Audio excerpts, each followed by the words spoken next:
Welcome to the 71st episode of the Jewish Drinking Show. I'm your host, Rabbi Drew Kaplan. I'm very excited to welcome first-time guest, Professor Avram Shannon. Thank you. I'm happy to be here. Very excited. Awesome. My pleasure. My pleasure. So for those less familiar with Professor Shannon, he is presently an assistant professor at Brigham Young University in the Ancient Scripture Department. Originally from Virginia, he earned his undergraduate degree from BYU, his master's degree from University of Oxford, and perhaps most notably, his PhD from the Ohio State University, where so obviously go Bucks, and he earned it in 2015, the same year that the Ohio State University won their most recent national championship in football. So obviously 2015 was an incredibly special year. 2015 Ohio State, the Ohio State University. Can't forget the. No, I always get people always laugh like, "Do you have to put the "the" on it?" I'm like, "It's the official name." I'm sorry, all of my stuff, all my CV, everything. It's legal stuff. Exactly. So his dissertation in 2015 was entitled "Other People's Rituals: Tanaitic Portrayal of Greco-Roman Ritual." So that brings us to our topic of early rabbinic perceptions of Gentile wine libations, which he discussed in the dissertation. So I was very excited to stumble upon your dissertation. Yeah, no, it's intriguing because it's something that wine libations are a big deal both in the ancient world and therefore sort of a big deal in Mishnah because of that. Was it, how big of it, beyond rabbinic literature, how big of an issue more broadly at the time in late antiquity was it an issue? There are libations everywhere. It's a major feature of Greco-Roman ritual. It's a major feature of, actually, there's a line in the very early, so the Homeric hymn to Hestia, which is, the Homeric hymns are these Greek texts that are roughly based on Homer. So right about, right about David, maybe, depending on you date Homer, I guess. And there's a line in there in the Homeric hymn to Hestia where the person praises Hestia, says, "For without you, we do not," I actually have the quote here. Hestia says, "For without you, there could be no feasts for mortals. The beginning yours is not the first and last libation of honey sweet wine." It's neither, and again, we find this, in terms of formal rituals where they'll bring like it's called a sponde, and they'll pour the wine into a thing, and then they'll pour it onto the fire. You find them for like sacrifices to heroes and chthonic sacrifices, where they're just pouring wine in the holes in the ground so the heroes can drink it. We also even just at dinner table, you just drop your cup, or you flick it out as part of before you even drink. What was the purpose?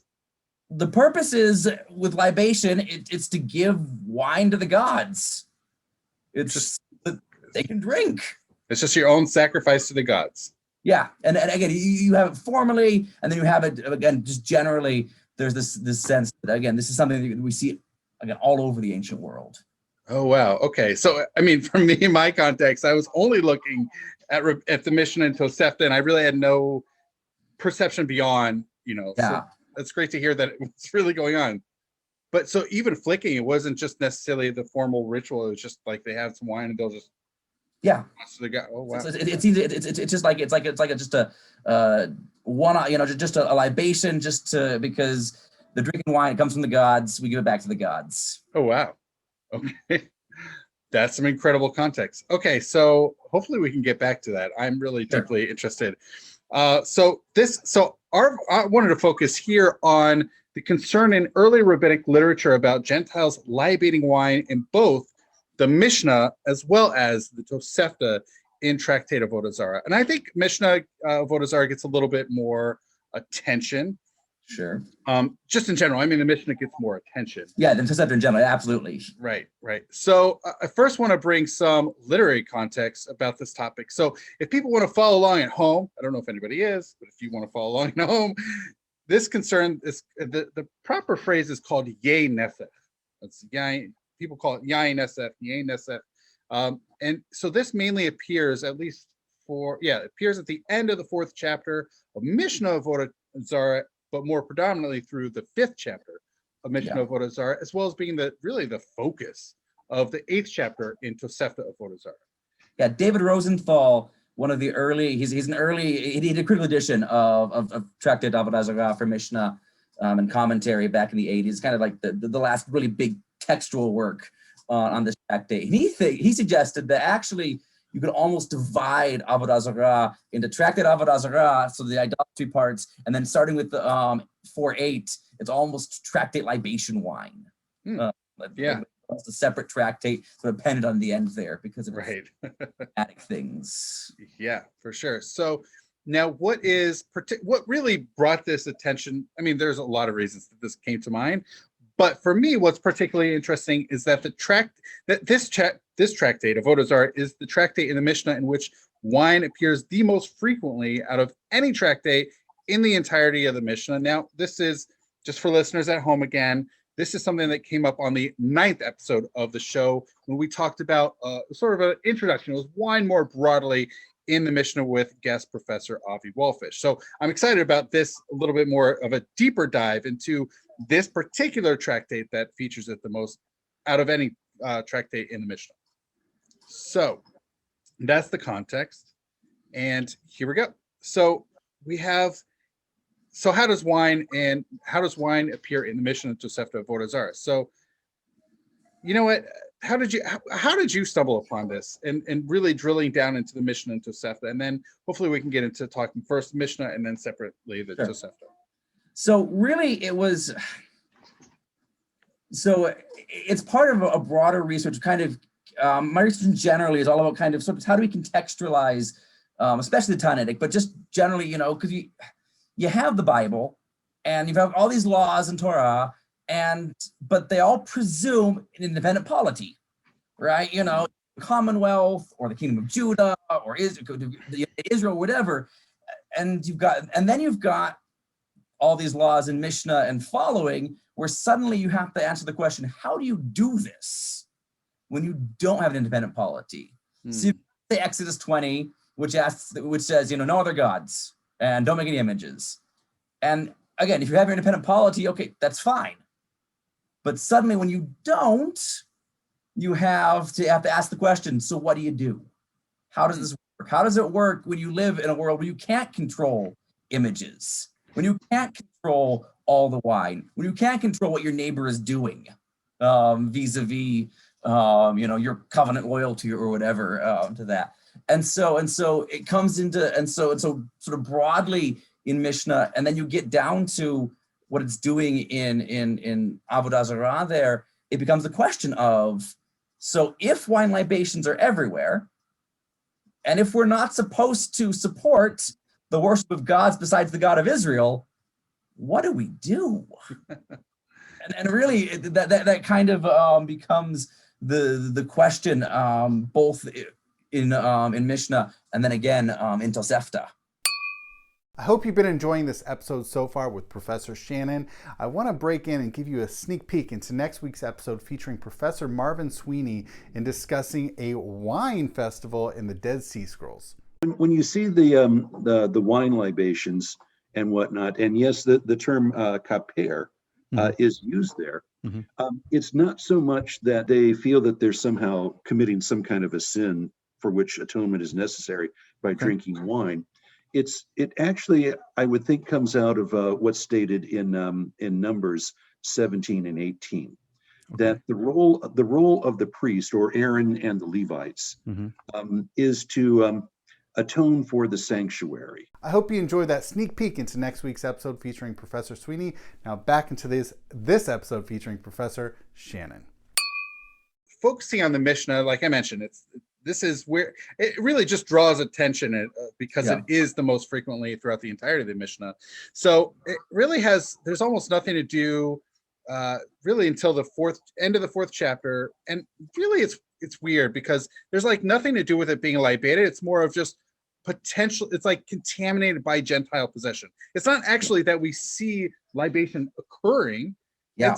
It's more of the concern, the danger, potential. It's the potential for it. But really, chapter 5 in the Mishnah of Avodah Zarah begins with a discussion of what happens of not being involved in the trade or other commercial activities involving this Gentile wine. So again, it's not necessarily that it's actively or even actually being libated or having been libated.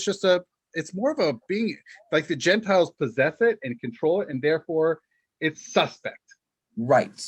Yeah. Now, one of the intriguing things about that, actually, you find this not just with wine in the discussions on Avodah Zarah throughout the tractate, is, and this is one thing that surprised me as I went into my dissertation research, there's almost no actual discussion of idolatry as such in Avodah Zarah. It's all about sort of, everything on the, The periphery. Yeah, exactly. And so it's intriguing. Of course, the sages love, edge cases. That's their favorite place to talk about things. Yeah. But it's intriguing with the wine because it sort of, actually, Avodah Zarah in general sort of becomes this discussion. They talk about benefit, and there's a whole discussion about whether you can use broken pieces of statues. Can you sell them? Can you build with them? It's sort of the same kind of thing there, where the question is less, the ritual's already presumed in a lot of ways. It's already presumed that that's already been done, or it's going to be done. And then you have it, and the question is, what do you do with it? Can you sell it? When can you sell it? When can you not sell it? When can you buy it? Wow. Okay. Wow, that's really fascinating. I hadn't thought about it. You're right. The way you frame it, it's more on the periphery.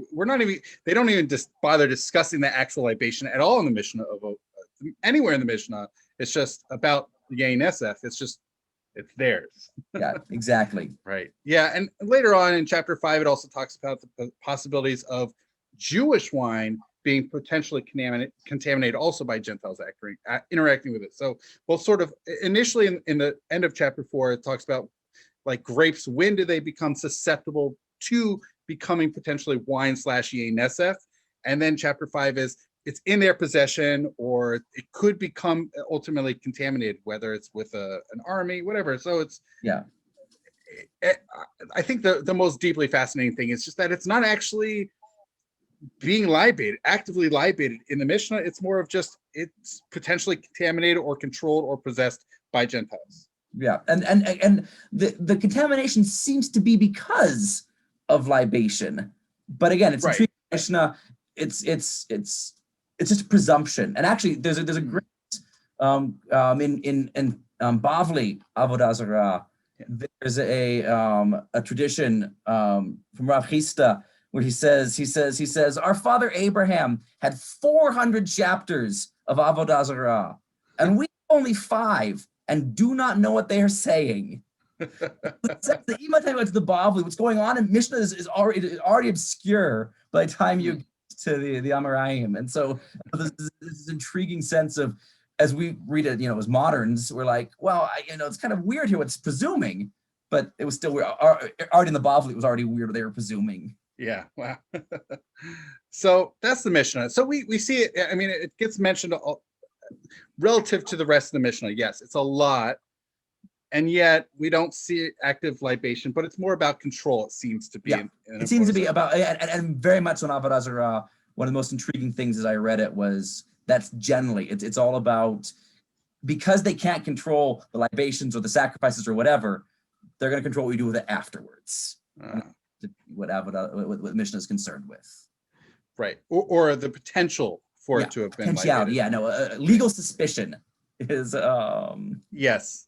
There we go. I like that. Okay, so moving on to the Tosefta. Now it's largely similar. There's a lot of parallels with what we just saw at the end of the 4th and throughout the 5th chapter in the Mishnah, yet there's some different stuff. There's a little bit of extra. So it's, like I said, a lot of parallels. However, despite there being a lot of parallels with the Mishnah, it does introduce, I think this is the most salient new aspect, which is there's a particular way of practicing libations, with the Hebrew of which is she'ein darkan l'nasech kain, which is that's just not their way to libate as such. That even if a little bit of wine, so it's actually used in a way to give an out, right? So there's a certain way of just a little bit of wine, just where like on the back of someone's hand or back of something, they're like, no, we're not worried about that because that's not the way that they libate. Yeah. Which seems to say that there are certain practices of libation, yet even just them coming into contact is not sufficient enough to trigger the Yain Esef concern. Right, and that's intriguing about Tosefta. over and against Mishnah is there is almost some sort of theorizing there about, for one thing, it presumes, whether they actually did or not, because it presumed, the sages presume that you know how a non-Jew is libating. Presumes that there's a certain way they do it and that we can tell how they're not doing it. Yeah. And again, whether they actually know or not is sort of, again, we can't tell historically, but they do all over the place. Yeah, we know what's going on there. Don't worry about it. Yeah, so I found that really fascinating. There's also, we do actually see them doing libation, right? There is some, you're right. There is actual libating. In Mishnah, it just talks about it, or it talks about libation wine, but no libation. Here, there's actual libation taking place. And what I find deeply fascinating, this was a little bit of a surprise, that it's not just wine, that they even expand it in the Tosefta to include even honey. So really, it's almost anything that they're willing to libate is off limits. And of course, in the Greco-Roman world, we see honey libations, we see oil libations, we see wine libations. Wine, being the ordinary table beverage, is the most common. But we do see this actually reflects, once again, Tosefta reflects what we see in the Greco-Roman world here. So would you say a little bit? You're saying practically more so than necessarily the Mishnah. Yes, I mean Mishnah. It's more of the concerns. It's the legal presumptions, right? It's the concerns, and Tosefta is like, this is what's going on. Yes, and actually, generally speaking, again, speaking broad, not just about the wine, that's what we find vis-a-vis sort of Mishnah Avodah Zarah versus Tosefta Avodah Zarah. Tosefta is more concerned with specifics in a way that Mishnah is not. So the Tosefta and Tosefta are all about, well, let's talk about what we're actually talking about here. We all have the assumption we made in Mishnah. Let's kind of unpack those a little bit. Wow. So one further note I want to point out, but I'm also curious to hear any other broad observations you had, especially the Tosefta, but even the Mishnah as well. But also, I found it really fascinating that Tosefta, they have these. What if your wine gets contaminated with this yain nesef or whatever, and they consider strategies to legitimately, within the rabbinic system, legitimately sell off that wine. Right. Yeah. No.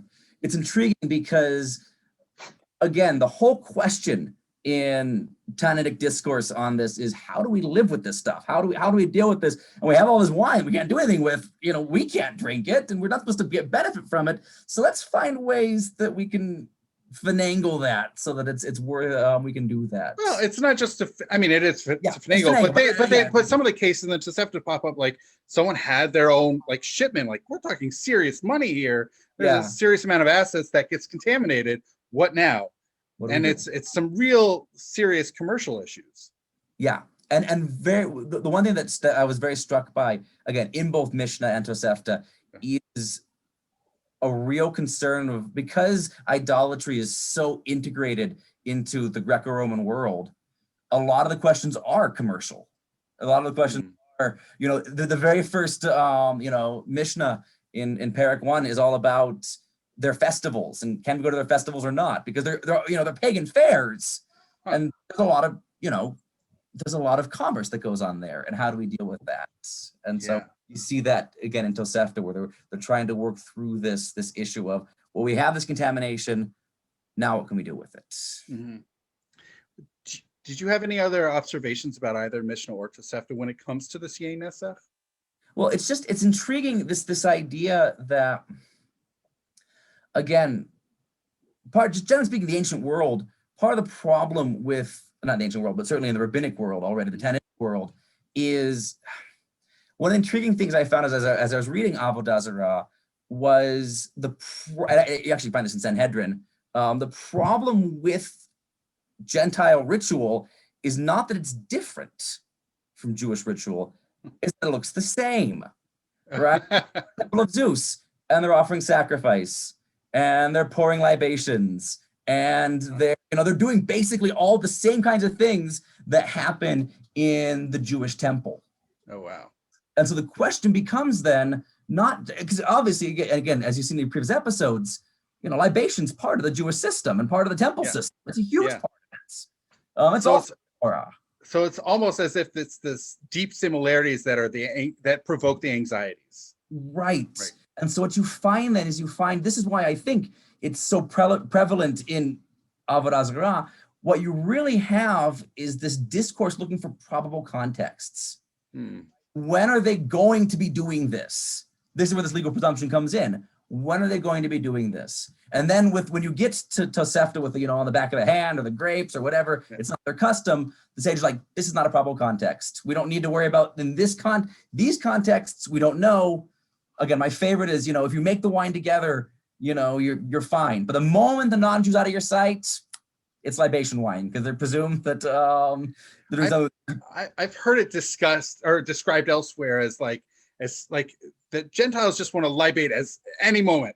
Exactly. Especially like you mentioned, out of sight, or like you turn around, like they just libate it, It's a danger. And so again, you've got this idea of these trying to work out with these contexts and trying to find those boundaries, again, not because they're different, but because they're the same, and because we want to make sure that we're, in the right place there. And I think really that drives a lot of this anxiety you find in Tosefta. Wow. This notion of, again, libation's just part of ancient religion, and it's part of Jewish religion as well as pagan religion. And what do we do with that? Wow, that's really neat. So, all right. So moving on to contextual. So moving on beyond the Mishnah and Tosefta, but contextualizing wine libating within the larger world of late antiquity, which I know you already started discussing, which is for me really insightful and fascinating. So you have some ideas about the Tannaitic theorizing an idolatry, right? Coming from Mishnah Sanhedrin 7:6 and other places. And how does the Tannaitic idea of idolatry help to explain why wine is mentioned in avodah zarah more than any other place in the Mishnah? Sure. So it's this idea. So Sanhedrin 7:6 has this. It talks about it's all about the punishments, right? It's all the punishments for the worshiper of avodah zarah, the idolater. And the question is, what counts as idolatry? And it has this list about it talks about pouring out libations, talks about offering sacrifice, making vows, all these things. And then it says, but the one who kisses or clothes or shoes or embraces an image only transgresses a negative commandment. So actively interacting with the image, according to Mishnah Sanhedrin, doesn't count as idolatry. It's only those things, this is where it's only those things that are part of the temple. Oh, wow. Okay. Also due to the God of Israel that you then to somebody else. You're basically diminishing God's, whatever, by offering his rights to another God or another image. It's just too similar. It's just too similar. It's just too much. Like it's uncanny. Exactly. And that's why you again get this discourse of plausible contexts. Wow. It's too much. It's too close. And because the things, and I think why wine is so significant is because it's the one ritual you find everywhere. So that was going on really, I know you mentioned earlier, but that was going on throughout really everywhere at the time. Right. So if you're going to a sacrifice, if you're going to see a sacrifice to Zeus, you're going to be at the shrine. If you're going to see these other sacrifices, it'll be in a temple context, an ancient, a Greek or Roman shrine context. In the same way with the temple, right? If you go into, if you go to sacrifice in a Jewish context, it's going to be at the temple also. But because you don't need formal context in the ancient world and the Greco-Roman world to do, they do have formal context, but because there are libations outside of those, suddenly this becomes one of the most compelling places to see non-Jewish ritual outside and to find these plausible contexts. And suddenly it has to be something you have to talk about it because it's everywhere. Wow. So that really prompts them to be discussing it because it is so prevalent. Wow. Exactly. And that's why it gets almost its own separate section there in avodah zarah at the end there, because it's like the ritual par excellence is going to be sacrifice, but the one that they're going to see all the time on the ground is libations. So that's why it's not confined to the temple as a site of libation potential. It's everywhere, anywhere. Right. At tables, which people are drinking every day. Right? Exactly. Or even just on your walking on the way, I guess. There's a whole discussion in Tosefta about whether you can go to parties you're invited to, right? You go to a non-Jewish party or not. And there's discussion about Well, Yeah. maybe not, depending on what the party's for. Yeah. Wow. And you'd also mentioned it's not just strictly wine, as the No. Tosefta had reflected, honey, other Yeah. liquids or beverages. Liquids, again, wine, water, honey, oil are the primary ones, because of course those are the primary liquids. Mhm. And in the sort of the Greco-Roman context, right?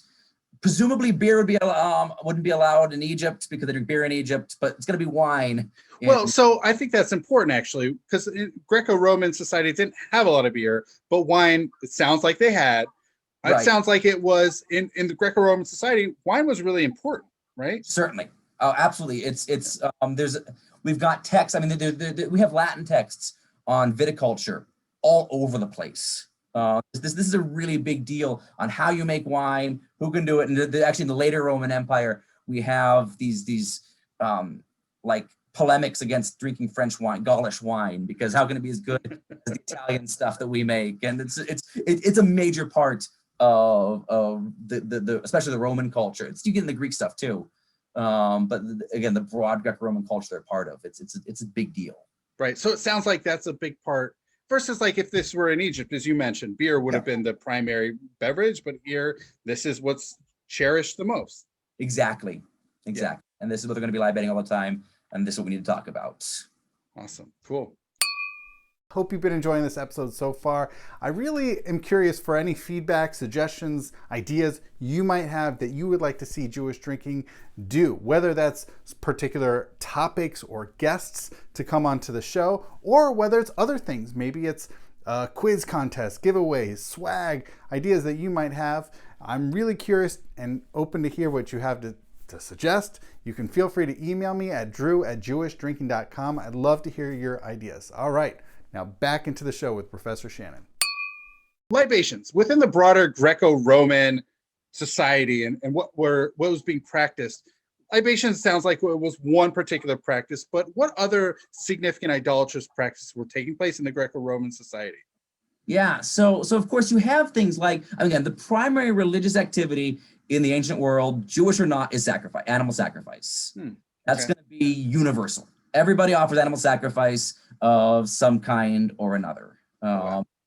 It's not really until you start getting the early Christians trying to, negotiate that. It becomes, and then the temple gets destroyed, and you get all these. Do we still need this? But certainly in the broader part of the Tannite period, it's just presumed that animal sacrifice is how you worship the gods, and so you'll see that everywhere. You see some other things. Another thing that the sages talk about actually is they, like in Tosefta, in Mishnah, they'll talk about custom, and this is according to their custom. And so you get something like the what the sages call the Mercolis, which is a pillar representing the god Hermes, and you worship it by throwing stones at it.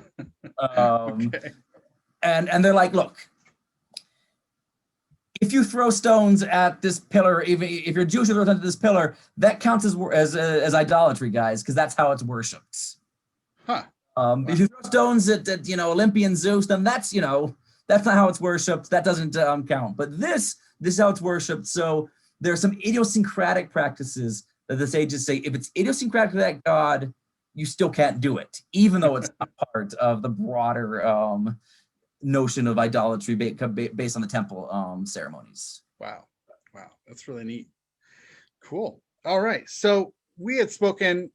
You did your dissertation on this, on idolatrous practices and how that pops up in early rabbinic literature. Are you putting this into a book? That's the plan right now. My goal this summer is to get it done. I've got a couple of publishers I've talked to, and to finally, sort of kill the beasts and get the manuscript out. Awesome. So at some point in the future, if people want to read more about this particular topic, they would check out your forthcoming book on the topic. Yes, and I work through the stuff, both the wines and the stuff, at length. Awesome. And I do want to put it out there, even though I'm really focused on the wine and the drinking and the libations, there's a lot more than libations are really just a small portion of the book, right? Yes. Important portion, but only a small portion. Yes, an important portion. Absolutely. Professor Shannon, thank you so much for joining us and sharing your research. Yeah. Thanks for having me. It was really fun. Appreciate it. My pleasure. Thank you so much. And l'chaim. L'chaim. L'chaim.